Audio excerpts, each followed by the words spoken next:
mudane cabdiraxmaan saylici oo runtii waa markii labaad ee muddo gudihii uu soo kormeero shaqooyinka dawladda hoose Hargeysa ay hayso qarankooda ugu adeegayso oo runtii aan madaxweynaha leenahay aad iyo aad baad madaxweyne u mahadsan tahay tixgelinta iyo kormeerka iyo ka warhaynta aad maanta noo muujisay wiigagii u dambeeyay oo dhanba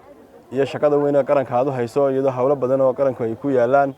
inaad maanta na soo garab istaagto aad iyo aad baan adigana kaaga mahad celinaynaa mudane madaxweyne shaqadan waxaan soo bilownay muddo 6 bilood ka hor 6 bilood ka hor caasimadda Hargeysa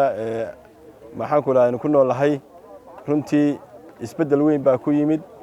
nadaafadeeda kor bay u kacday shaqooyin badan baanu qabanay oo waliba waxaan taargetsanay xagga nadaafadda waxa ugu weyn sawirka ugu weyn maanta aanu doonaynaa inaan ku tusno mudane madaxweyne waa dooxii Hargeysa sidoo eegaan jiray amba sanawaadkii tagay sidoo eegaa la wada garanayo laga wada dhalagsan yahay reer Hargeysa yaqaaniin inaan ku soo celinay amba uu ku dhadhow yahay muddo 60 sanadood ka hor sidoo ahaan jiray quruxdii uu lahaan jiray la nooga sheekeeyay kulay anagu ma soo gaalinay waqtiyadii xorriyadda in halkan lagu dabaaldegi jiray inay ahayd meel munaasabadaha waaweyn lagu qabto hablaha la isku weydiisto meel qurux badan oo Hargeysa caan ay ku ahayd inay tahay taasa targetkaygu ahaa marka horeba inaan soo celino iyadoo guud ahaan bilicda caasimadda kor loo wada qaaday dhammaan mudane madaxweyne halkan waxaan ka cadeynaynaa baan ka cilaaminaynaa maanta in magaaladii isbedel weyn ku yimid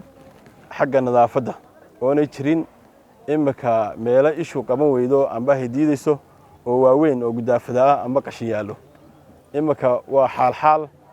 waxa uu fariin baan u direynaa halkan mudane madaxweyne adigana aan ka codsanaynaa bulshada la wadaagto amba noogu sheegto bulshadeenu inay xagga qashin qobka ay inta badan maxaan ku lahaa wax badan ay ka qaldan yihiin inay bulshadeenu isbedesho inay noo wacyi gelino in ay qaabka qashinka ay guryaha uga soo baxayaan inay maareeyaan mudane madaxweyne shirkada iyo private iyo kuwa kale oo dawliga waa ka shaqeeyaan oo dawladda hoosena waa ka shaqeysaa qashinka guryaha ka soo baxaya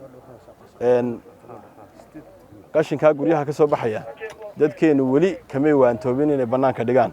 inay meel aan ku habboonayn inay dhigaan wali kumay waantoobin taasaan ku wacyi gelinaynaa gurigaaga lagugu imanaya sababa dooxaaga iyo gurigaaga iyo wadadaada hor dhigto ma taalo intaasaan dadweynaha leenahay mudane madaxweyne aad iyo aad u soo dhawow anaguna insha Allah taala shaqadaas heegan baan u nahay dhammaan dadweynaha reer Hargeysa waa mahad celinaynaa xildhibaanada maayirkiyo isaguna shaqo qaran ku maqan dhammaan ciidamada kala duwan ee qaranka ciidanka dabdamiska ugu horeeyo runtii naftooda horeeyala ciidanka shaqo qaran baa iyaguna nala jooga maanta nagu soo biiray iskuulka waxaan ilaabi karin iskuulka nursing schoolka oo maalintii Ilaahay soo go'day iyagu halka maalinta Khamiista aan ka maqnaanin aad iyo aad bahda saxaafadda waxa leeyahay waad mahadsantihiin sida wanaagsan loo shaqeysaan mudane madaxweyne ku soo dhawo